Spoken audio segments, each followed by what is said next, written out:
I will make an entry on the Greek philosopher Plutarch of Chaeronea, focusing on his importance as Platonic philosopher. Plutarch of Chaeronea c.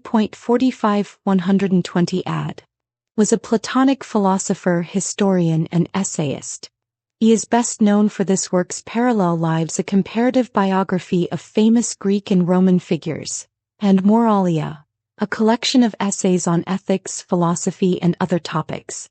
Plutarch attempted or created a coherent philosophical system from other interprets of Plato, differing from other interprets such as Antiochus in two main points: respect for Plato's complexity and emphasis on the Timaeus.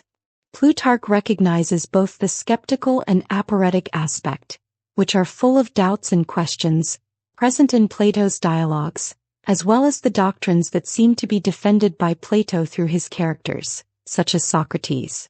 Unlike Antiochus, who focused more on doctrines, Plutarch valued the investigative nature of the dialogues. Plutarch relies heavily on the dialogue Timaeus to interpret Plato's thought as a whole. Timaeus deals with cosmology and the origin of the universe, and Plutarch adopts a more literal interpretation of this dialogue. First of all, we must consider Timaeus and proposed reasoning, that is, its metaphysical dualism, as presenting two principles for the origin of the world. First, the divine craftsman, the Demiurge, responsible for order, the cosmos, and the identity of objects in the world. Second, the indefinite dyad, which is a Pythagorean concept that represents the disorder that supposedly existed before the creation of the world. And to explain how these two principles, namely God and dyad, interact, Plutarch proposes the existence of two mediating entities: a non-rational cosmic soul through which the dyad operates and a rational soul through which God operates. Plutarch therefore emphasized the cosmology of the Timaeus and proposed a dualistic system with mediating entities. His main contribution is the attempt to systematize Plato's thought, respecting the nuances and complexity in the dialogues. Plutarch lived during the Renaissance, even inspiring authors such as Shakespeare.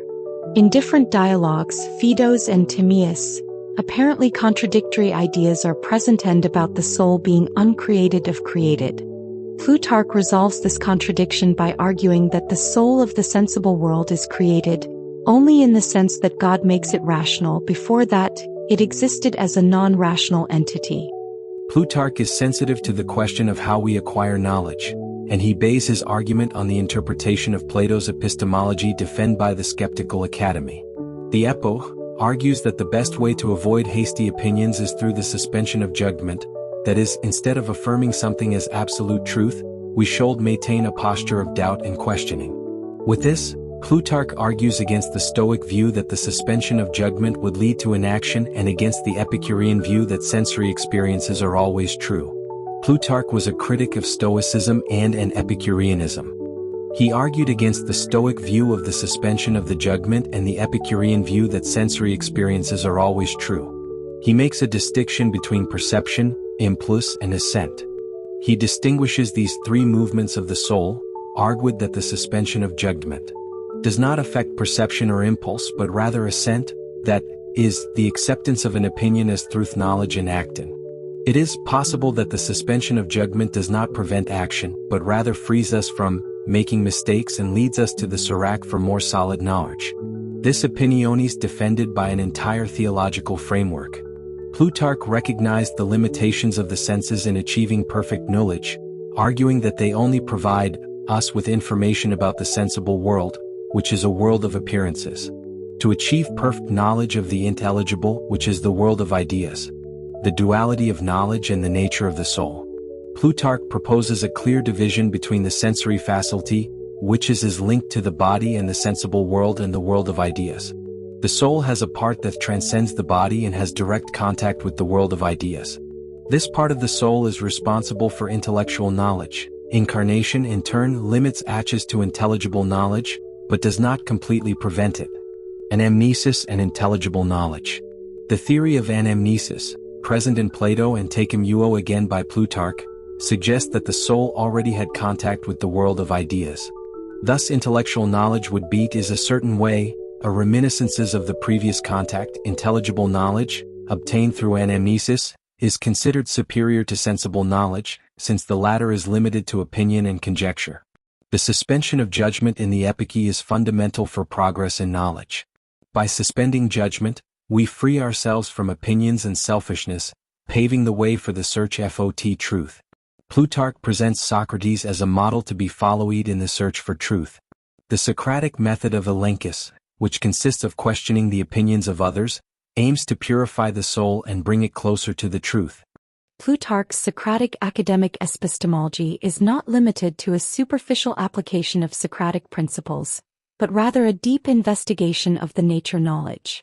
The discussion of cold and earth, present on the principle of cold, is an example of how Plutarch applies the suspension of judgment to achieve accurate knowledge. He argues that the explanation of natural phenomena only in terms of natural causes is insufficient.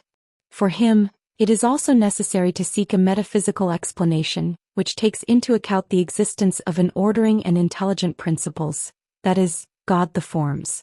This distinction between the levels of explanation is fundamental to understanding Plutarch's natural philosophy.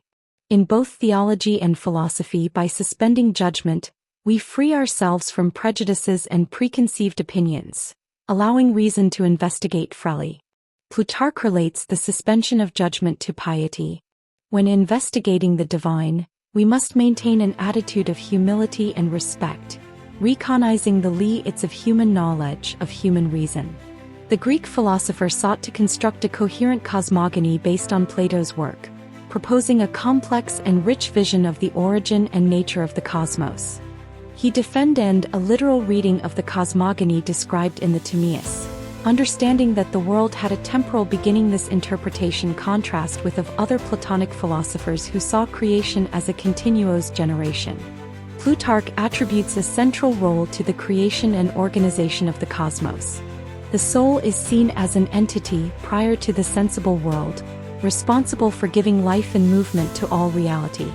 The Greek philosopher proposes the existence of a opposing cosmic principle, God who the Demiurge and disordered of pre-existing matter. The cosmos emerges between these two principles and is ordered and organized by divine action. Plutarch's cosmogony is presented as a complex and gradual process, involving the ordering of pre-existing matter by world soul and the aceton of the Demiurge. The philosopher establishes a clear connection between the soul of the world and the human soul, suggesting that both share a similar structure with rational and non-rational aspects. The human soul is described as a battlefield between reason and non-reason. When reason prevails, order and harmony are established. When non-reason dominates, disorder and evil manifest themselves. The origin of evil. Plutarch attributes the origin of evil to the non-rational aspect of the soul, both in the human soul and in the soul of the world. This non-rational force is responsible for events such as accidents, natural disorders, and the very existence of evil in the world.